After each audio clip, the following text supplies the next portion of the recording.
in a fourth-wave feminist framework were fine, Ben reasoned, but maybe problematic considering historic male hegemony. Oh, and also, Rebecca added. Yeah? Suck my dick, bitch! Rebecca pistol-whipped Ben in the face. Wham! She tossed him across the kitchen table, then across the dining room table.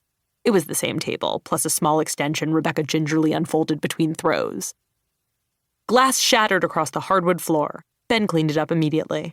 That all you got? Ben tossed away the dustpan, but Rebecca stayed on him. High kick, low kick, low kick, high kick. She was just doing the steps from a chorus line, but shit was it effective. Ben slipped into the kitchen, grabbed a knife from the drawer, and lunged. Squish. Rebecca felt a cold crunch against her chest. Did we? Ben looked down. The styrofoam tip was still on the blade. Have we never cut anything? Rebecca swung a roundhouse kick, then opened a kitchen cabinet and smashed a glass bowl onto Ben's skull. Crash. Ben tried to do the same, but opened the cabinet for paperware and miscellaneous foils instead. Rebecca fumed. You should have listened during the kitchen tour. She threw a flurry of jabs to the face. Stop! Ben shouted. I'm sorry, my stomach is killing me. Oh, mine too, Rebecca gasped. I bet it was the rock shrimp. It must have been, right? It was the delicate dance they do of pretending all ordinary shits stem from extraordinary food poisoning. Will you listen to music or something while Ben trailed off. Oh, yeah, I was just about to, Rebecca said, mercifully putting her earbuds in. He went. Then she went. Then he went again. Then the fight was back on. Rebecca tossed aside a painting, revealing a secret wall of weapons of her own. You haven't Pier 1 yet, she said. Yes, Ben thought. She did get it. Rebecca grabbed a pair of sai from the wall, twirling them around her fingers like the legendary assassin Elektra. If Elektra kept dropping them and saying, wait, one more time, take a video. Don't you think those are sorta... Ben cringed at the weapons. Okay, they're appropriative, right? Because I was afraid they were... I feel like they're borderline. Then you know what? Better safe. Rebecca dropped the sai daggers and canceled herself on Twitter.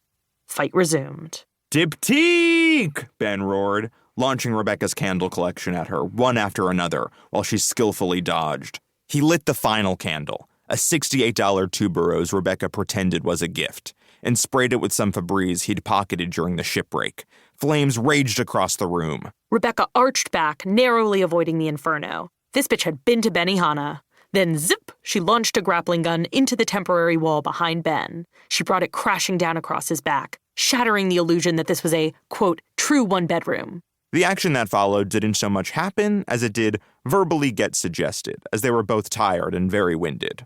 Rebecca would kick-step off the wall and land with her legs around Ben's head, the way Scarlett Johansson does in those movies, but with more of an eye toward getting eaten out.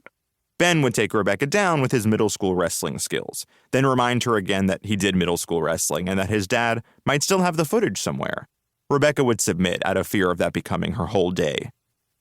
Ben would tear their fiddle leaf fig branch by branch, harming Rebecca far more than any physical pain ever could. Rebecca would bring up a joke Ben made freshman year of college, suggesting for the first time that it was, in fact, racist. Then she'd use his guilt spiral to land a clean uppercut, before admitting that he was fine and that Italians are fair game.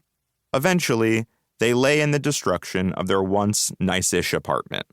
Breaths heavy, bodies broken. Why did it have to come to this? Ben asked, coughing up blood. Because we're a couple, Rebecca said. And we're in a short story, allegorizing society's expectations of how couples fight. So true, Ben responded. Also, you thought the word was N-dash, and you kept arguing with me even after I looked it up. It is N-dash. It's M-dash. Not if it's at the end of a sentence. Fucking die! Then they each grabbed a side dagger and stabbed each other in the heart. But usually they get along just fine. Childhood. We have your son. Subject. We have your son. From Sender blocked. To Alice and Thatcher Hargrave. Tell no one you have received this message. Do not forward or share. We have your son. He is unharmed for now. But if you ever want to see Harrison again, you must follow our instructions exactly. Tomorrow, you will withdraw $5 million in $20 bills from your nearest bank. The bills must be unmarked or we will know. Once this is completed, you will receive a call on your house phone between